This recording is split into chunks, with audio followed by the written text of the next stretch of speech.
আন্দোলনের নামে নাশকতা, রাষ্ট্রীয় কাজে বাধা এবং শিক্ষার্থীদের উপর হামলা ও ভাঙচুরের অপরাধে প্রায় ৪০০ আনসার সদস্যকে কারাগারে পাঠিয়েছে আদালত। ৩ মামলায় পর্যায়ক্রমে আরও অনেককেই কারাগারে পাঠানোর প্রক্রিয়া চলছে।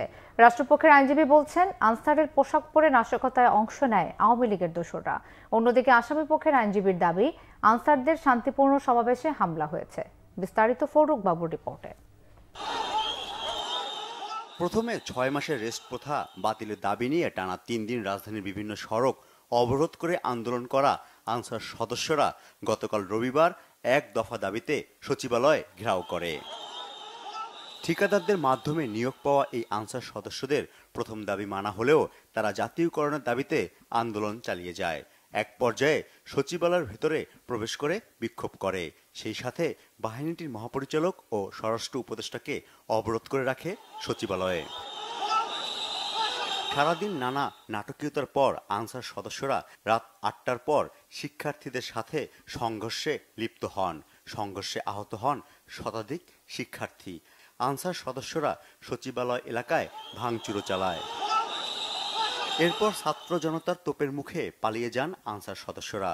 তাদের অনেকেই সচিবালয়ে আটকা পড়েন। ইউনিফর্ম পরে বিক্ষোভের অপরাধে পরে সেনাবাহিনী তাদের হেফাজতে নেয়। বিভিন্ন থানায় সোমবার ৪২৬ আনসার সদস্যদের বিরুদ্ধে মামলা হয়। ৩৭৫ জনকে সিএমএম আদালতের গারদখানায় রাখা হয়। তাদের বিরুদ্ধে রিমান্ডের আবেদন না থাকায় এজলাসে হাজির করা হয়নি। এর মধ্যে রয়েছে 2 নারী আনসার সদস্য।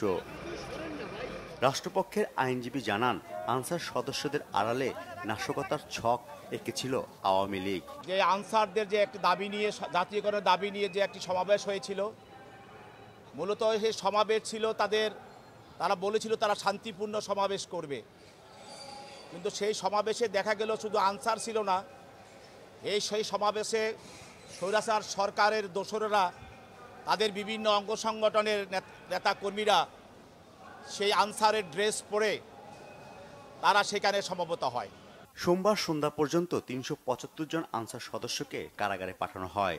এর মধ্যে শাহবাগ থানায় ২০৮ জনের নাম উল্লেখ সহ আসামি করা হয়েছে ২ থেকে ৩ হাজার জনকে। পল্টন থানায় ১১৪ জনের নাম উল্লেখ করে ৩ থেকে ৪ হাজার জনের বিরুদ্ধে মামলা হয়েছে। এছাড়া রমনা থানায় ৯৮ জনের নাম উল্লেখ করে অজ্ঞাত ২ থেকে ৩ হাজার জনের বিরুদ্ধে মামলা করেছে ভুক্তভোগী ব্যক্তিরা ও পুলিশ। ফরুক বাবু, বাংলা ভিশন, ঢাকা।